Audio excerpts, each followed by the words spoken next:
Assalamualaikum warahmatullahi wabarakatuh. Perkenalkan, nama saya Muhammad Askin Musa, NPM 09115080122022, Prodi Teknologi Pendidikan, mata kuliah Pendidikan Anti Korupsi. Adanya saya di sini ingin sedikit menjelaskan tentang mata kuliah Pendidikan Anti Korupsi, yaitu yang pertama sejarah pemberantas tindak pidana.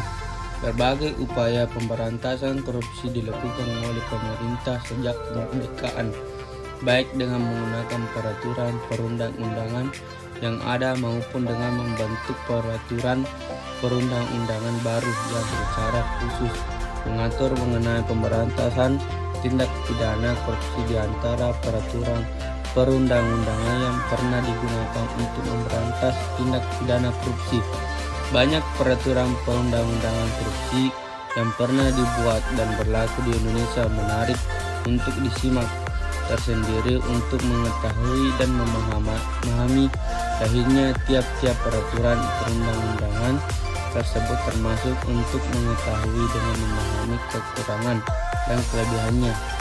Perbedaan korupsi ke dalam dua bagian tersebut menggunakan banyak kritik dan reaksi di kalangan para sarjana hukum. Meski harus diakui di dalam peraturan pengusahaan perang pusat tersebut juga terdapat berbagai kelebihan, seperti telah diaturnya ketentuan yang dapat merobos kerahasiaan bank. Yang kedua yaitu latar belakang lahirnya delik korupsi dalam perundang-undang korupsi. Untuk memahami delik korupsi yang diatur dalam Undang-Undang tentang Pemberantasan Korupsi, perlu meninjau latar belakang lahirnya ketentuan-ketentuan delik tersebut. Mengingat munculnya undang-undang korupsi yang lebih baru adalah untuk memperbaiki kekurangan yang ada pada undang-undang sebelumnya, termasuk adanya kelemahan peraturan mengenai rumusan delik. Secara umum, lahirnya delik-delik korupsi di dalam perundang-undangan korupsi. Delik korupsi yang dirumuskan oleh pembuat undang-undang adalah delik-delik yang memang dibuat dan dirumuskan secara khusus sebagai delik korupsi oleh para pembuat undang-undang.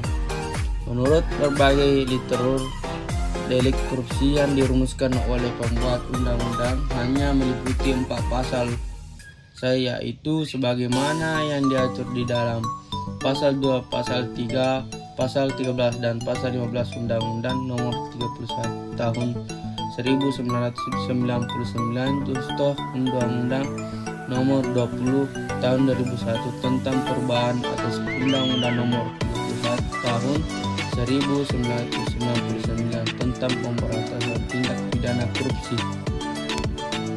Yang ketiga yaitu C, delik korupsi menurut Undang-Undang Nomor 31 Tahun 1999 Undang-Undang Nomor 20 Tahun 2001. Berdasarkan undang-undang kita dapat membedakan 30 perbuatan yang masuk kategori sebagai delik korupsi. 20 perbuatan korupsi diatur dalam 13 pasal untuk mempermudah pemahaman penjelasan atas delik korupsi dalam undang-undang dilakukan berdasarkan perumusan delik sebagai dijelaskan pada bagian terdahulu, yaitu delik korupsi yang dirumuskan oleh pembuatan undang-undang dan delik korupsi yang ditarik dari KUHP baik secara langsung maupun tidak secara langsung. Namun tidak semua delik korupsi di dalam undang-undang yang akan dijelaskan di sini, tetapi beberapa perbuatan korupsi yang utama